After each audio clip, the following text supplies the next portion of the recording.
And we will begin shortly. So we're getting set, making sure we got everything going. Everything is rolling. All right.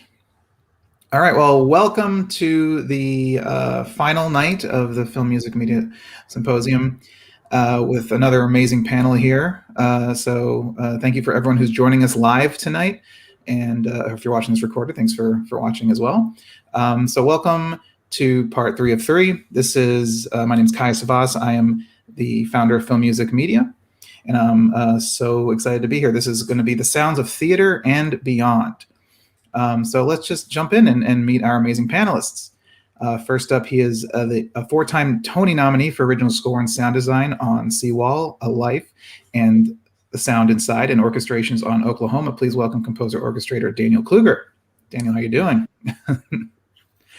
All right, next we have, he's best known for his viral arrangement of Ratatouille, the TikTok musical, as well as writing an all-new song for the live performance that raised $2 million for the Actors Fund. He is also working on a project with acclaimed writer Jody Picoult.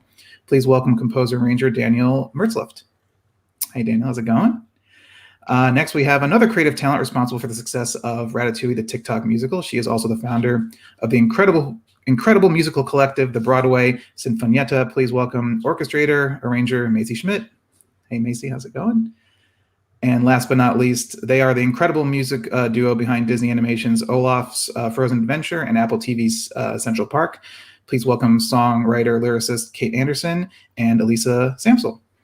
Hey, everybody. How's everyone doing? Good. All right. So to start off, we'll have a question for everybody, and we'll go around the whole panel. So let's. I want to ask everyone, what's a performance or show that first inspired you to pursue a career in entertainment, especially theater?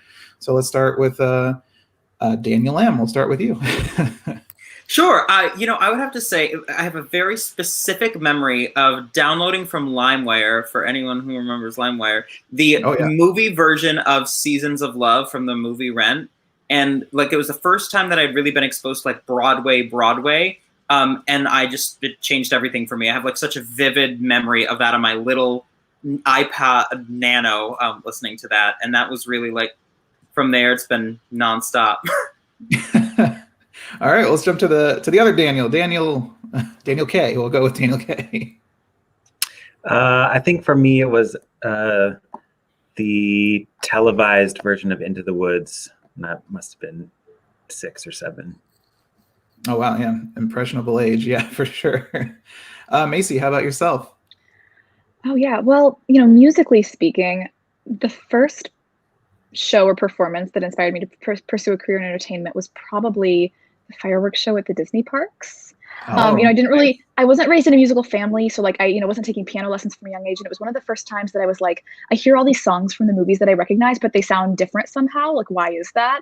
And it was kind of as an adult now, I look back and recognize that Disney World was just kind of immersive theater for children, and credit a lot to that. That's true. Kate, how about you? I would have to say it was the VHS recording of my older sister, Kristen, in Joseph and the Amazing Technicolor Dreamcoat with Theater Charlotte. She was one of 3 narrators, and she had strep throat. And I remember they drank tea on stage during that, "It Could Be You" song. And I watched it over and over and over and over and over again. And that was when I was 4. And wow. just became obsessed. Yeah, of course. Elisa, how about you? That's so funny. Kate and I are writing partners, and we have been for 10 years, and we've never discussed this, but Joseph and the Amazing Technicolor Dreamcoat was also what influenced me, because my school was doing a production of it. So I watched the movie, and I think it was just that sensation of being part of a community of people who were obsessing about the same thing and wanting to create the same vision that got me hooked for the rest of my foreseeable future. Yeah, absolutely. We'll jump to Daniel K., Mr. Kluger. You've worked on acclaimed revivals like Oklahoma, as well as all new original productions like your recent work. Can you walk us through how these unique productions are different in terms of your responsibilities, yet how are they kind of both creatively fulfilling for yourself? Sure. Yeah, I've been really fortunate to have a variety of different types of collaborations and work experience.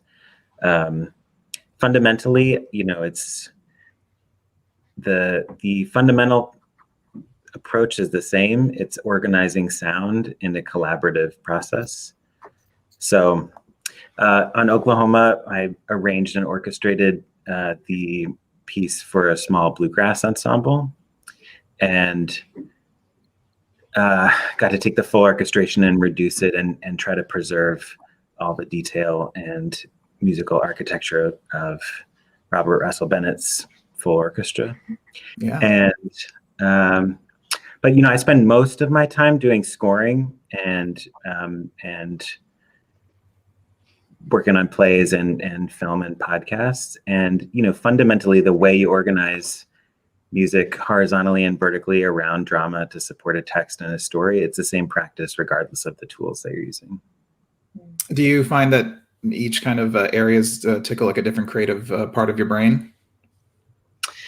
Sometimes I feel like the tools and the process and the timelines can push you out of your comfort zone. So it's nice to be able to use different muscles and speak slightly different languages depending on what role you're playing in on a team. And I think just shifting those muscles a little bit can we all, like, if we do the same thing every day, we just develop muscle memory. So it's a fortunate thing to be able to change that from project to project. Yeah, 100%, absolutely. So Maisie, you are the founder of the Broadway Sinfonietta, an all-female, majority women of color orchestra, as well as its orchestrator and music supervisor, which performed during the Ratatouille musical. Can you share what inspired you to start this orchestra and more about your work there? Sure, of course. Well, there were a couple things that inspired me to start this orchestra. One being like simply the pandemic and having a break from like the Broadway hamster wheel to get to dream about making something new that isn't always like in service of the vision of another show that I was brought into. But the primary impetus was the kind of racial reckoning in the Broadway industry following the murder of George Floyd last summer. And, all of a sudden, all these advocacy groups were popping up left and right about how they were going to like fix racism on Broadway, and particularly in the music department. There were all these advocacy groups. And most often, like what they were and are really setting out to do is mentor the next generation and train students and like kind of reach down to that generation, which is absolutely a super noble and important goal. But there was also something that I couldn't stop thinking about, like, what about all of the early career women of color who already live and work in New York that are out of a job due to the shutdown? And so I was thinking, like, what would my ideal version of progress look like if I could just single-handedly have the resources to snap my fingers and like nudge things towards where I wanted them to be? And it was like seeing more women of color holding high-level musical jobs in the field. And during the pandemic, it was providing employment to women who were without work. And I guess just providing employment during the Broadway shutdown felt like a very, very obvious, tangible place to start. And getting to overlap it with the obvious need for more diversity and inclusion in Broadway music departments kind of just like wove it all together into, I guess, what it is now. Wow, that's amazing. I mean, congratulations on it too. Thank you. It's fantastic. Thank you. So let's jump over to Kate and Elisa. The two of you work together as songwriters for both television and for the stage. With two projects based on books in development for a stage production, can you tell us what differences, if any, do you see between songwriting for television and songwriting for live performance on stage? Whoever wants to jump in first, yeah, go ahead. Sure. I'd say the biggest difference is time. For TV, you're often under such a intense deadline, and you're often writing to a really specific task that you've been given. So there's a lot less time to just kind of like try and fail and explore and find things along the journey, which is definitely way more common in a stage musical. With Between the Lines, I mean, it took years for us to land on some of those songs. And that was always just because of like the happy accident of being on the journey for writing the show for like 6 years. So that's the primary difference. What do you think, Elisa? Yeah, that absolutely. And I guess my favorite thing that I've noticed in terms of differences between the two things is that we've always had sort of imaginations that are runaway trains. And when you get to work in animation, you get to really let that train run very far away from you, because, you know, in terms of theater projects, we've had producers say, no, you can't have a choir of seagulls sing backup just because you think it would, you know, enhance the joke. But in animation, we really have gotten to explore some really cool things. For instance, on Central Park, you know, Kate and I both worked in Central Park for a very long time when we were living in New York City. And so it's very near and dear to our hearts. And in that big opening number that we have in Central Park, we wanted to really show the people that we would constantly see walking through the park or working in the park. And so because it's animation, we got to show the hot dog vendors, the people in the halal trucks, people selling mangoes, people exercising, people rowing boats in the park, people having picnics. And it was a way to show through animation all the people that we really wanted to represent. Whereas on a Broadway stage, you wouldn't get to have like 100 extras because it's not animation. So that was one really fun thing that we got to explore working in animation versus working in theater. Yeah, absolutely. So I'll jump over to Mr. Daniel M. With your contribution to Ratatouille, the TikTok musical, we saw a revolutionary change in the process and the speed by which musicals are developed. Do you see this way of open collaboration by TikTok and other social media platforms as other users as the future of collaboration for theater, or is it just sort of something that popped up during these times? You know, I certainly hope that it's something that we continue to do. And I've been in conversations with lots of folks to try to figure out how can we take what we learned from Ratatouille and basically reverse engineer it to create something that's sustainable, so we can, you know, take the best parts of what we were able to do, but without relying solely on virality, which I don't think is a word, but I've been using it all the time, so I'm making it a word. But without truly relying on virality, which is the only reason that Ratatouille was able to become what it is. But are there ways to explore this open collaboration in a more structured way that allows for the same types of creativity, but something that is also sustainable, which is something that's really important to me, where, you know, social media's come, social media platforms go, and, you know, we can't rely just solely on TikTok, can't just solely rely on one thing. But the idea of what we've learned and being able to elevate voices that are not going to be heard from around the world, and being able to, you know, bring them into the New York theater scene, which is normally such an impossible thing to do, is just what I'm probably most proud of from that whole project. And in terms of speed, I mean, it is possible now where, you know, normally it's a multi-year process, and we've put together a full show where my first arrangement was like December 7th, and Macy, then I'd hand it over to Macy, she would orchestrate it. And within 13 days, we were in a studio with an orchestra, which was like just an insane timeline that I hope we never have to do again. But the idea of it was great. Just like with like, you know, 2 or 3 times more, which is still only a month, I guess. But yeah, I'm really hopeful as we move forward that we'll explore different avenues of, you know, breaking that pipeline. Yeah, 100%. Wow. That's just incredible. Like, so I want to, you know, pitch this back to everyone. Macy kind of touched on it a bit. You know, the majority of theater productions is, you know, unfortunately at a halt given the pandemic. We can't safely operate. And so I want to ask everyone, how have you evolved your work creatively into new mediums and opportunities given these limitations? And we can start with Daniel K. Sure. Yeah, you know, I mean, I feel really lucky that as a theater artist, I've been able to work out of my home studio, and you know, so many of my theater colleagues who are designers and actors have not been able to do that. So, yeah, you know, it's just such a painful year, and you know, we still have not seen that properly addressed on a civic level yet. So, anyway, I've been scoring podcasts and orchestrating some digital projects, and you know, I'm been grateful for those opportunities, and also have had more free time than ever. So I've been studying labor law, actually, and have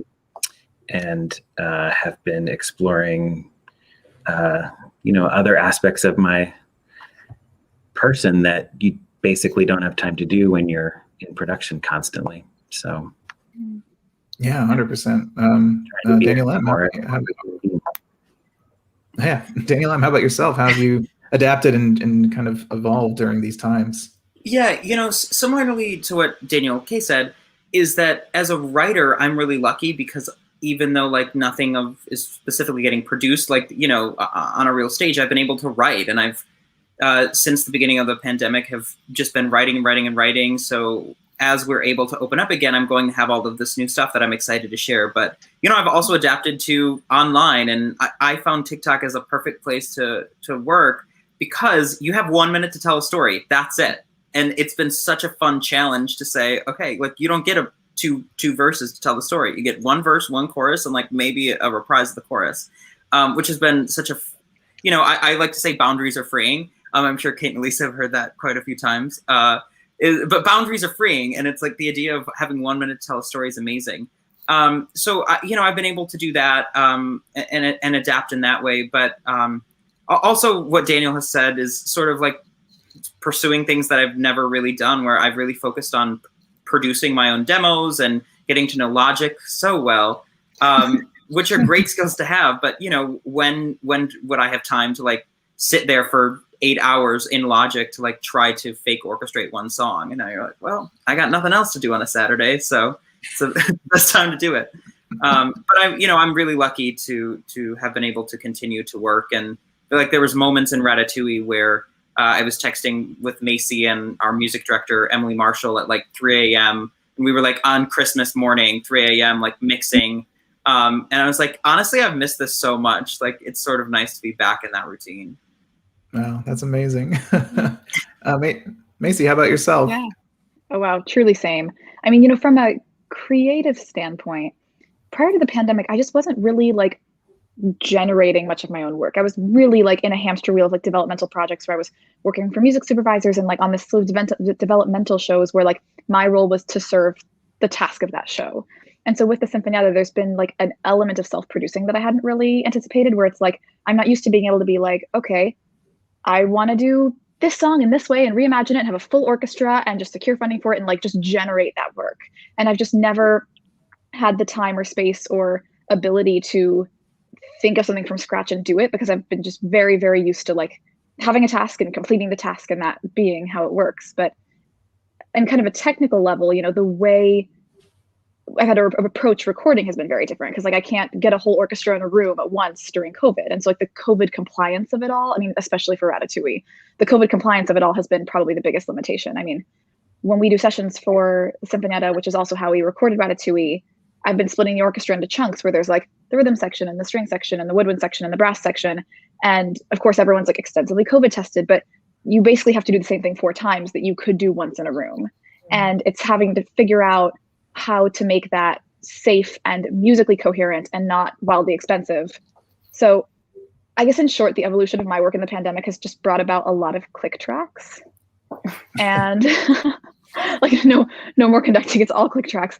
But yeah, just kind of adapting to how the flow can work and like be budget friendly, which when we did Ratatouille, we did the whole score in a day, but we did the whole score for each section in a day. So we did it quadruply four times. So those sorts of limitations have definitely been a like creative puzzle to have to solve. Yeah, recording during all of this, I'm in a different industry. I'm in animation, so I work at Cartoon Network Studios, and we had to adapt, and we never stopped production at all this entire time. Wow. So the fact that we were sending recording kits to actors' homes and figuring out how to do things and still producing content it's been a whirlwind. But yeah, even with musicians, you don't ever realize how often you're all in a room together in these closed, tight spaces, and now it's like, oh, we can't do that anymore. It's so. Yeah, it's so challenging. But Kate, let's jump over to you. Yeah, I mean, we also working in animation, exactly like you said, it's just kept going. Yeah. Central Park was able to really quickly adapt and figure things out and get mics to actors and sound equipment to actors. And a lot of them are putting blankets over their head and talking about their fort building skills. Absolutely. And calling in. We spend so like many hours just like on our headphones, like trying to be like, okay, and it's beep boop bop bop boop, and they're like, is that it? Yeah. Anyway, but it's so fun, and we're lucky that we were able to adjust that quickly. We did unfortunately, lose our shot at Off Broadway, which was supposed to be May 2020 opening, and that sucks. Like there's no way around that. But you just have to believe that the time and the day will come, and yeah, it's a great opportunity to just start new projects, start new pitches, start that animated movie you always wanted to write. And we've done just that.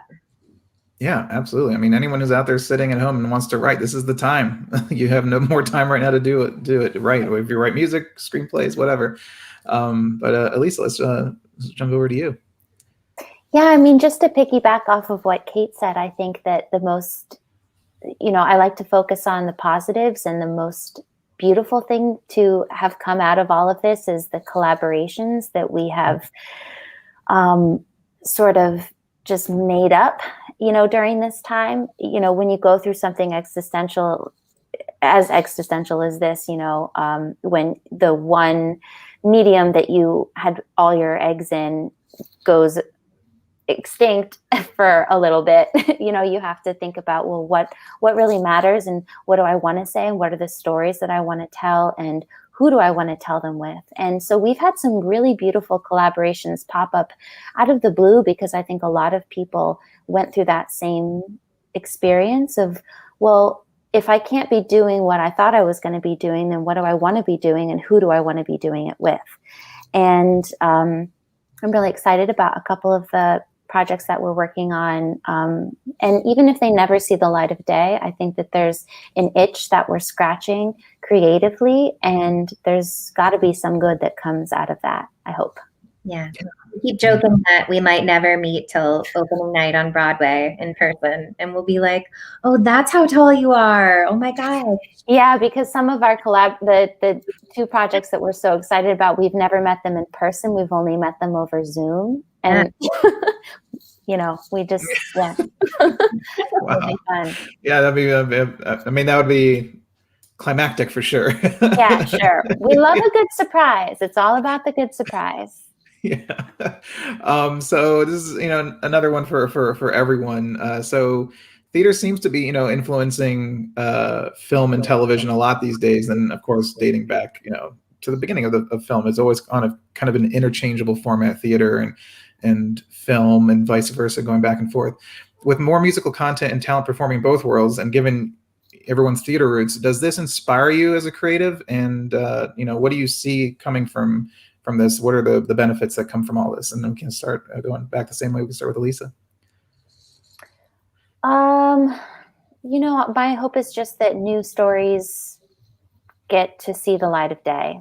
I think that that's the main focus for everybody right now, is finding a new pathway for stories that haven't been told. Yeah, 100%. Kate? Yeah, I'm so glad that the musical is something right now that's being embraced, because I feel like there's no better way to express emotion than in musicals. Maybe that's a personal opinion, but I think it's really true. I think I have to quote my sister in saying this, but she was quoting someone else. But it's that idea that like you can say something with words, and you can feel something with music, but with a song, you can feel a thought. And I think that's so true. And I think after coming out of all of this, we're all going to need that more than ever. We're going to need joy, and we're going to need to feel uplifted. And I hope that the film industry and TV continues to embrace the musical form. And I hope and pray that it provides more and more work for people in our field, actors to musicians to everybody, all the way, up and down. Yeah, 100%. Macy, how about you? Absolutely, Kate. I love that. Like, agreed. I mean, it's interesting because like I feel like, of course, like the pandemic has basically forced any version of theater that's being made into being a visual and digital media platform. And so like from a technical music perspective, like I just hadn't really even considered like the digital media space, like film or TV, as something I was interested in pursuing. And I'd been so locked into like when I make music, it's like for a live space. So you like orchestrate something for like one live take, and that's just the way that it is. And so like moving into a studio space where things are being set to visual or digital media, it's like, oh, the opportunities here are actually endless. I can like overdub this one instrument for this one part just for fun, and like there doesn't need to be a hire for another player. And so like from a creative standpoint, I kind of feel like there was a moment of like the box that had been drawn exploding and like needing to take a beat and adjust for a minute and be like, oh, there's not like a ceiling anymore for what you can do, and how it's actually kind of intimidating once there's not a ceiling anymore for what you can do. So I think that as a theater artist, that's been the most fun part of all of a sudden theater music being made completely digitally. And I assume / hope there are elements of that I'll take back into working in the live space too. Yeah, absolutely. Daniel M., how about you? Yeah, I mean, thinking back to like, you know, when like NBC did their first live musical and stuff and how big of a deal that was, that streaming platforms were around, but they were not as large of a thing as they are now. And I think that that's really what's been helping with this surge is it's like Amazon Prime wants musical stuff. Disney Plus wants musical content. Netflix all wants the musical content, where it's, you know, it's not just prime time that like matters anymore. You have all of these different spaces that allow that. And clearly the need is there, which is just so exciting. Cause I know like my first exposure to musicals were like the Disney animation, Howard Ashman, Alan Menken things, you know? And it was, I mean, I'm obsessed with Howard Ashman. And just the way that he was able to tell stories through the songs in those is so brilliant, and it's really exciting. Yeah. I mean, I could do a masterclass on why like Little Mermaid songs are the best storytelling songs. Did you watch the documentary on him on Disney Plus? Oh, at least 3 times, which is really bad, but it's so good. But you know, it's just so exciting to sort of see that coming to be, and I really think it has to do a lot with all of the streaming platforms, because it really feels like everyone wants it and the opportunities are sort of endless there. Yeah, absolutely. Daniel K., how about yourself? Yeah, you know, because I've always worked in both the scoring workflow as well as writing for live instruments, I've always been interested in how electronics play a role in live performance. And so, Macy, I appreciate the way you made it so vivid that the studio workflow gives us a slightly different way of thinking about orchestration and creativity. And I'm really interested in how that will help us rethink what the live ensemble is, because obviously there's the obvious trend of playback of tracks and click tracks replacing players, and that's a real thing I think we should be careful about, because the live experience is so special because of the live musicians who are part of the orchestra. And at the same time, there are conservative approaches to the way the Broadway musical industry approaches the orchestra. And, I'm really interested in how we can integrate studio production that also diversifies musical approaches to orchestration, and the question of who can be an orchestrator? What does that process look like? When does it start? How does it get formalized and written down? What are the modes of production? So I feel like there's going to be some interesting cross-pollination between the two digital and live spaces.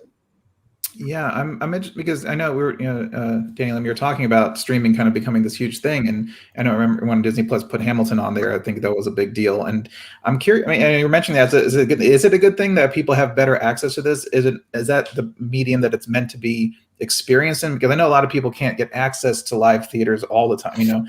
Whether you're not in a big city, whether sometimes tickets, Hamilton tickets, who could get them, or Book of Mormon tickets, who get them. But do you think that in the future more people will be able to do stuff like that, where you see Hamilton in your home, and is that a good thing? I just if anyone wants to jump in, I just thought of that as something interesting. Yeah, Yeah, I mean, I'd happily jump in because I have very strong feelings about this, and it actually ties into another thing that I'm always annoys me, and it's with licensing houses. A lot of times, you know, when a show goes on tour, like Les Mis is touring, right, and it's going through Milwaukee, Wisconsin.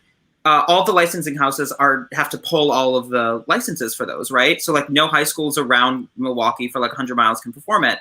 And in no world is a person going to see the high school production and be like, I don't need to see the tour now. It's the opposite, right? Every single student who does that show is going to want to then go see the touring show. And I think it's the same thing. No one's going to see like a pro shot and be like, I've experienced it. If anything, it makes me want to see it even more. Like I'd already seen Hamilton with the original cast. I was very lucky to see that. And even watching that again, I was like, I really wish I could go see this show again. Like I love Hamilton, but I've already seen it and it made me want to see it again. So I really don't personally, but maybe that's just because I'm a huge nerd, but I just have never understood that argument. Yeah, no, I completely agree with you, Dan. And I also think like, you know, I think of that, my 4-year-old self falling in love with theater by watching that VHS Theater Charlotte production, which was done by teenagers and loving it and thinking it was the best thing I'd ever seen. And I almost like think that as a modern audience, we're so spoiled and we don't ever have to use our imaginations anymore. And it's like, well, what if we did release like stage productions of shows and ask people to imagine what it would be like to be in that audience, because it will only make them want to see it more in person if they fall in love with it. And I really think that it is something that would benefit our industry so much if we allowed more access to these shows. That there's only like there's like what, 15 Broadway theaters, maybe somewhere in that ballpark. And so many shows are just sitting there for years and years and years, and other new stuff can't come in. So like past the regional or off Broadway point, those shows don't ever get a shot to be in the public eye. And it's such a shame. It's years and years of work and money kind of wasted because audiences don't ever get a chance to fall in love with it. And I really think that that's a direction our industry should embrace. Sorry, that was impassioned.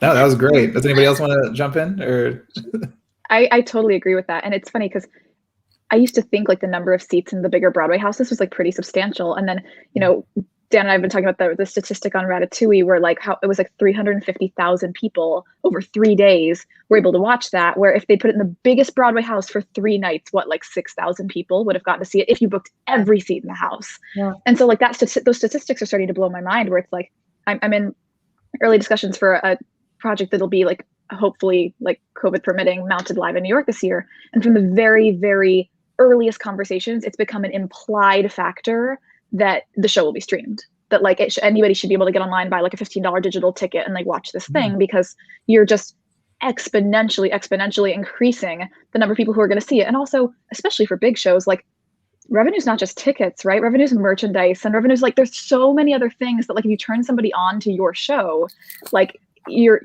having them interested in following the continuation and development of your show has so many more benefits than just whether like they put themselves in a seat.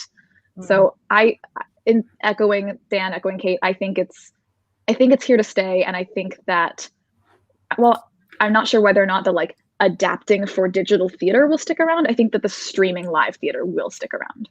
Yeah, no, I totally agree. And I think I mean, for me, because I loved being able to access things. The closest thing I can remember is when I think theaters would sometimes book like a Thursday night. You could go watch maybe a live stream in theater, like Phantom Events or something, like at the AMC, and you could watch a live thing of the Metropolitan Opera or something like that. But other than that, and I used to work, I was a projectionist, and I would see there and I'd see people come and they would gravitate towards that stuff. So, I mean, I think we're at a time now where it is more accessible to everyone. And I think it is, a good thing to inspire and create and all that. I want to go back around kind of to close things up. We'll jump to an audience question right after this. But what's coming up for everybody? What is your dream project? You know, what are you thinking about during this time? What has been conjuring in your minds? What do you want to be on the horizon, or what do you have on the horizon? We can start with Daniel K. I've been preparing some solo records to release. based on some old projects that I'm remixing. And I'm working on thinking about starting a platform to provoke discussions about music making process for plays, which is where I spent a lot of time working. Wow, that's amazing. Daniel M., how about yourself? Yeah, I have a couple things, one of which is like happening right now, which is so exciting, which is a show called Breathe, Portraits from a Pandemic, which has been written since the beginning of March. And with Kate and Elise's dear friend, Jodi Picoult, wrote these original stories along with Tim McDonald. It's 5 short stories, and I wrote music for one of these vignettes. And we're doing a live concert version at the 92nd Street Y that we're filming next week. And I have like an in-person music rehearsal on Friday, which what is that like? Like, I don't even know. And I'm so excited. Our cast is phenomenal. And it's going to be so wild to I've been working in these songs. I sang with myself on the demos because it's 2 guys. And it's like, I can actually like hear this out loud. Like, what is that like? So I'm really excited for that. And I guess dream projects are also starting to happen, but I've been really excited to work in animation. And there's some stuff that's starting to happen that I'm really excited for with that. Amazing. All right. Can't wait for it. Macy, how about yourself? Yeah.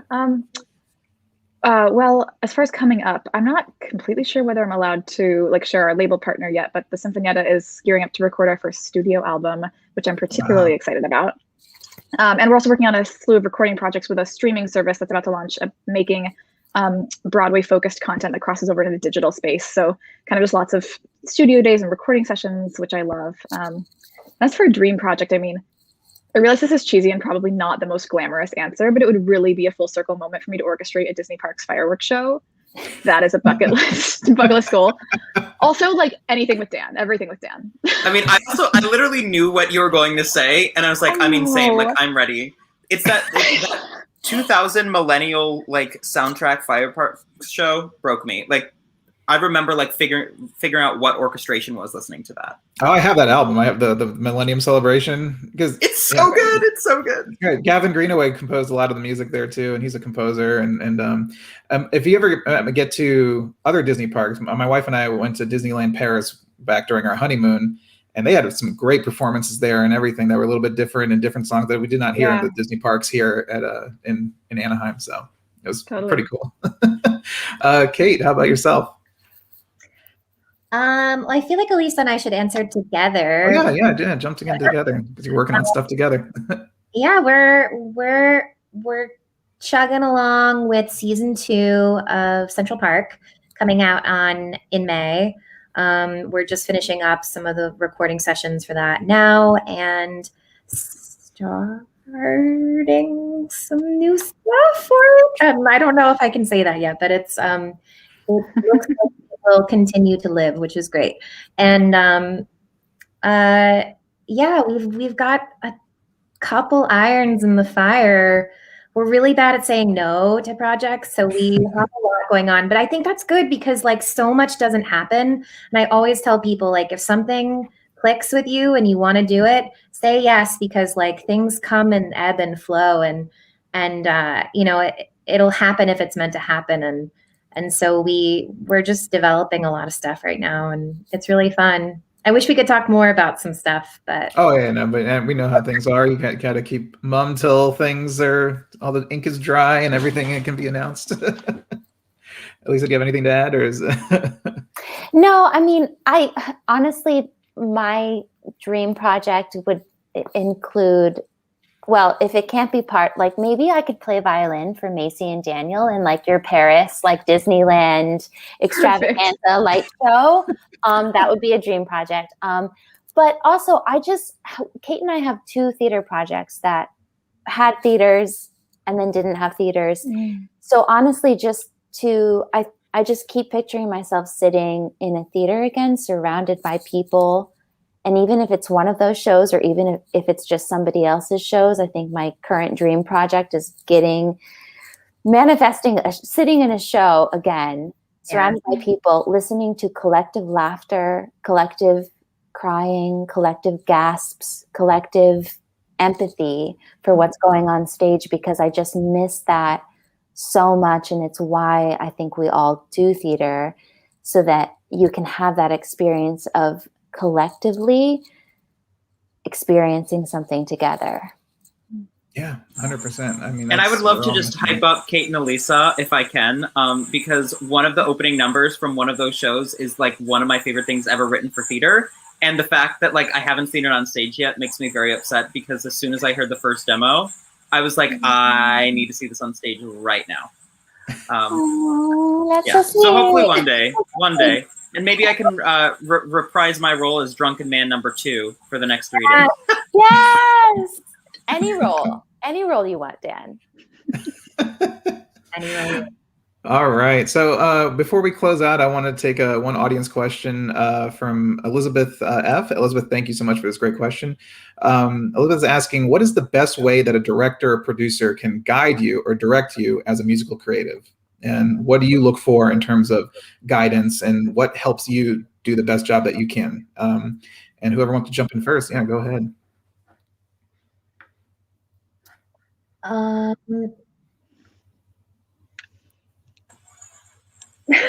You can even talk about maybe stuff that you don't like, stuff that maybe hinders you.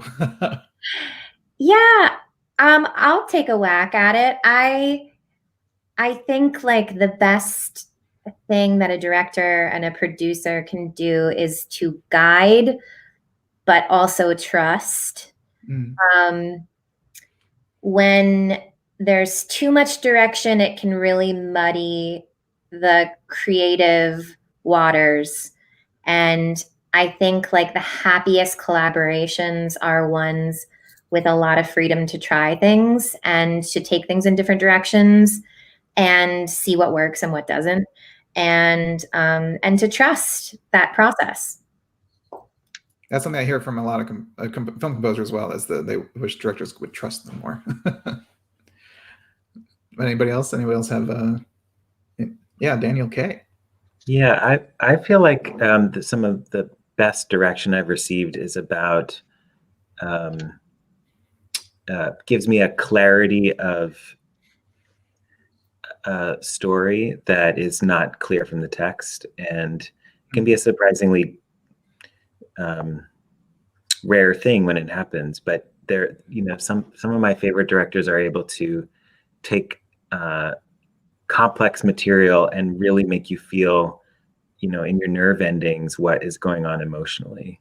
And it's not to say that is a restrictive direction, and that means you only play that one note. But I've really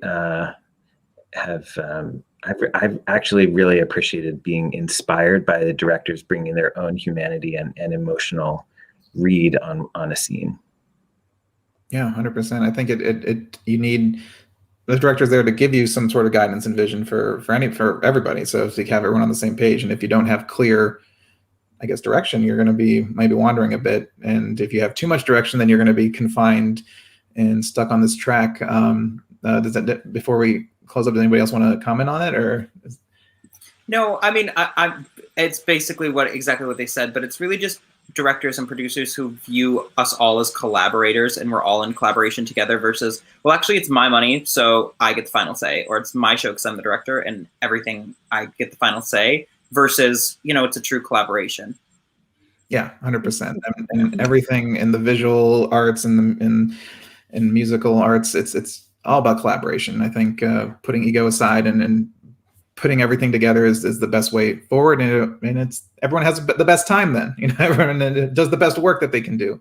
But we're coming to the end now of our panel tonight. I want to thank all of you for such amazing insight, and for joining us tonight, and for all of you at home who are watching, thank you for joining us tonight. Thank you to our panelists, Daniel #2, Macy, Kate, and Lisa. Thanks for being here. I want to thank Impact 24 PR for helping co-produce and put this together. And thank you all for watching at home. Please stay safe, and we'll see you soon. All right. Thanks so much. That's a wrap. Thank you. Thank you. All right. I think we are good.